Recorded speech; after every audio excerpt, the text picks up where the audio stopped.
This is Bhaskar here. External risk management.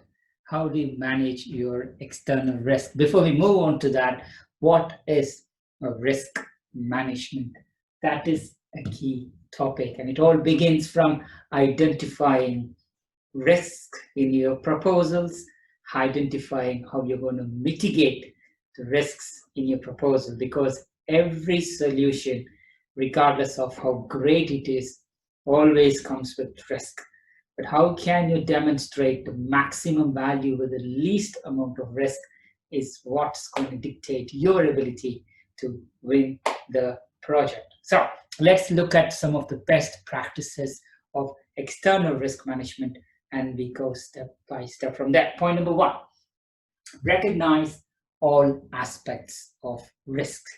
All aspects of risk. What are the two types of risk that you could go for? Number one, it could be a proposal risk, which means how does your approach to the proposal, solution to the proposal, that's going to impact the contractual arrangement of the contract, right? So your approach to that particular tender might come out with a own way of risk.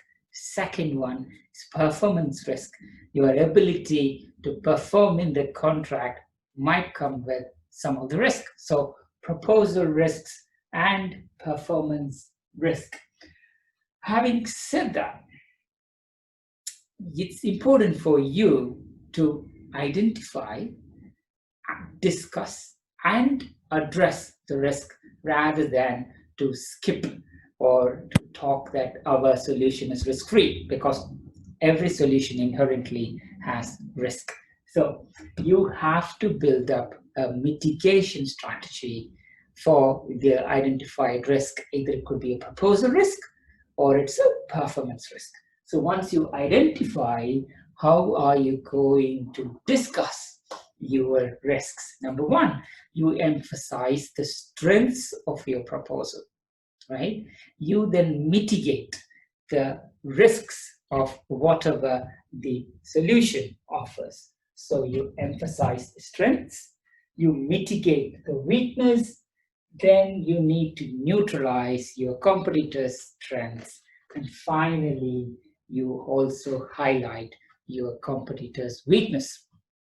So 4 different ways of doing it. So obviously you might know ghosting is important in risk management. So you identify the risk, then you mitigate the risk, you neutralize your competitor's risks, then you also discuss even more of your competitor's risks in as much ethical way as possible without identifying the name of your competitor. So you have now identified, is it important to add it to the proposal, especially exec summary?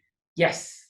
And is it important to add it to each of the proposal sections? 100% yes, because it's important for the customer, not just to see that the value offer is important, because with each value comes some risk, and by discussing, addressing, and finding ways to mitigate the risk using a risk management matrix, where you clearly list these are the risks, this is the low, high, medium impact of your risks, and these are the mitigation strategies, and this is your value of your risks. So come down from high to medium or medium to low, because we're mitigated now and the impact has come out. If possible, add some numbers around it so that you know that risks are quantified where possible. So exec summary, 100% added. Proposal section, even more important, add it, but prioritize it, low, medium, high, list it, discuss it in the right way.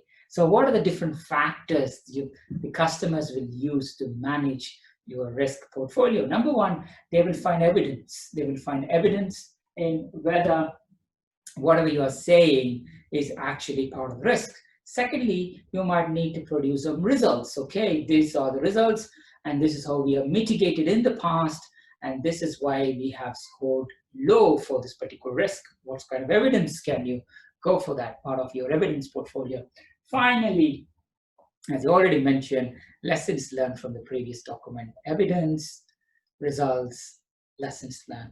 Those will be some of the factors that you could guide your own buyer in saying, I know the risks, We know we have mitigated it. This is where and how we have mitigated the risk. So, final point, you're not just identifying and addressing the risk, you also need to have a review management strategy specifically for your risks, so that your risk management matrix is continuously monitored and your risks is evaluated on an ongoing basis. So what sort of reviews are you going to allocate? And if possible, as I mentioned, separate the risks and detail each risk wherever you can. So key organization principle. What are some of the key organization principles? Just one. Never be reluctant to discuss risks, because it's important.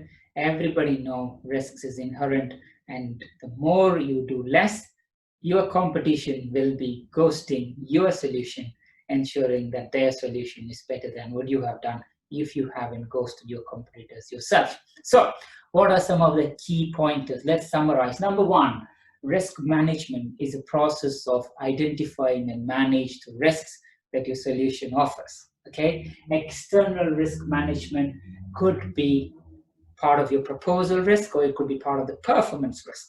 Once you identify the risk, add it part of the exec summary, add it part of the proposal sections, set up your review management team, and don't even be reluctant in discussing your risks. So that ends risk management, how to manage external risks.